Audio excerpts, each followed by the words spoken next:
Hello guys, so basketball update tayo.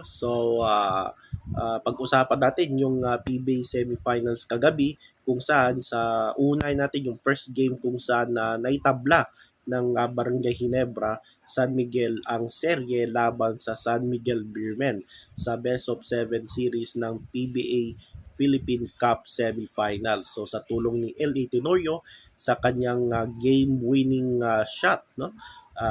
Panalo itong Barangay Nebra laban dito sa sister team nila na San Miguel Beermen sa score na uh, 88 to 87. So nanalo itong Barangay Nebra at force sila into game 7 yung laban ata sa Miyerkules. Yung laban ng sa game 7 ng Ginebra versus San Miguel.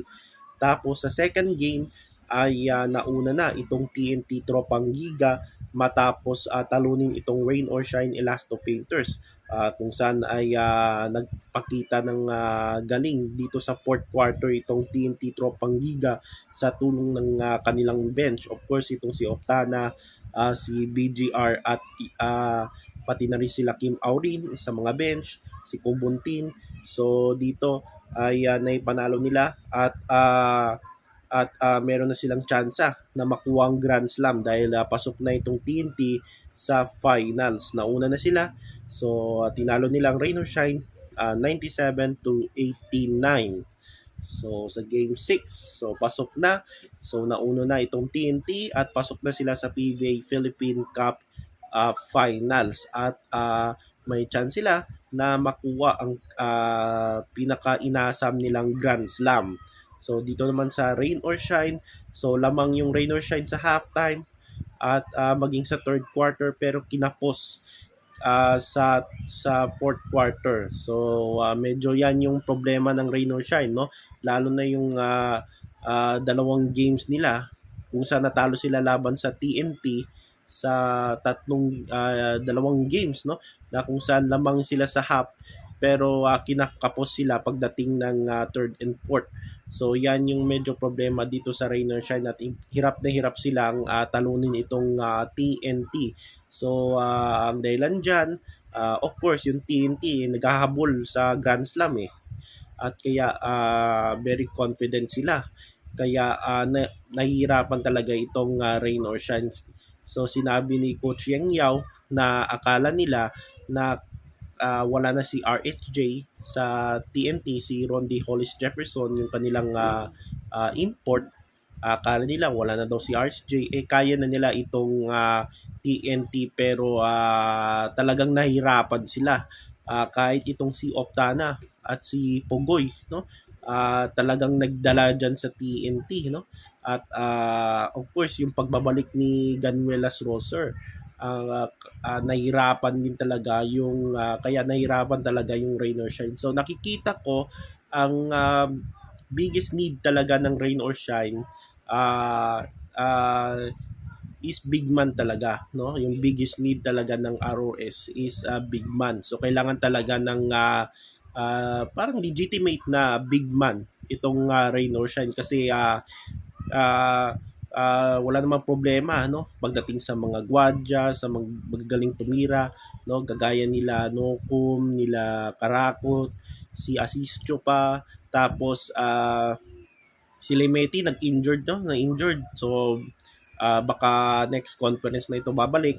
So yan yung walang problema diyan, no, sa Rain or Shine, pero ang kulang talaga sa kanila ay yung big man. Kaya hirap na hirap, kitang-kita nyo, no, laban sa TNT, hirap na hirap itong Rain or Shine kasi wala talagang legitimate na big man na babantay, halimbawa kila Eram, kila BGR at maging dito kay Kubuntin. So talagang pati Gaggalinato. So yun, talagang hirap na hirap ang Rain or Shine. So sino yung talagang pwedeng-pwede, no, sa Rain or Shine. So kukuha sila sa rookie draft or di kaya yung mga free agents or trade, no.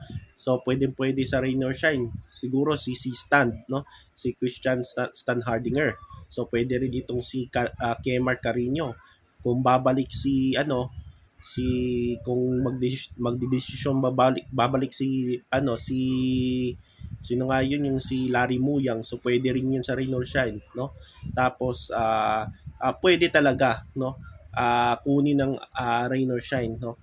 Either Christian Stan Hardinger or di kaya si Christian David na mag-expire na sa Black Bottle. So yan yung mga pwedeng-pwede, no? Diyan sa Rain or Shine, no? So kailangan talaga ng Rain or Shine is big man kasi talagang hirap na hirap ka kahit ano kahit doon sa halimbawa diyan sa TNT, no? Talagang hirap na hirap sila, no? Kasi yung mga teams na yan, no, may mga matatangkad, no, at ah, si Dato kasi sa labas lang siya no. Ah, Parang sa labas lang siya, hindi siya talagang Tapos si Chongson na okay din si Chongson, nakikipagbanggaan, no, at magaling din dumepensa at of course opensa. Tapos kailangan talaga guys yung big man talaga yung babantay kina Eram, of course yung mga malaking teams diyan sila Junmar.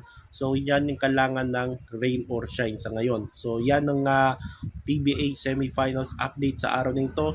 So dalawa na lang natitira, no? Dalawa na lang naglalaban para sa huling spot sa PBA finals, itong San Miguel at Barangay Ginebra. So possible na TNT versus Ginebra, no? Ah, ah, third straight na conference naglalaban itong dalawang ito, no? Parang rival na itong dalawa yung TNT versus Ginebra or di kaya of course yung San Miguel hindi yan susuko, no? Of course babawi din yan itong San Miguel. So tignan natin kung babawi itong San Miguel dahil hindi naman masama yung talo nila kagabi, no? Isang puntos lang yun So abangan natin, no? Kung sino yung papasok, no? San Miguel ba or Ginebra ang makakalaban dito ng Grand Slam seeking TNT Tropang Giga. So hanggang dito lang tayo guys at magandang araw sa lahat.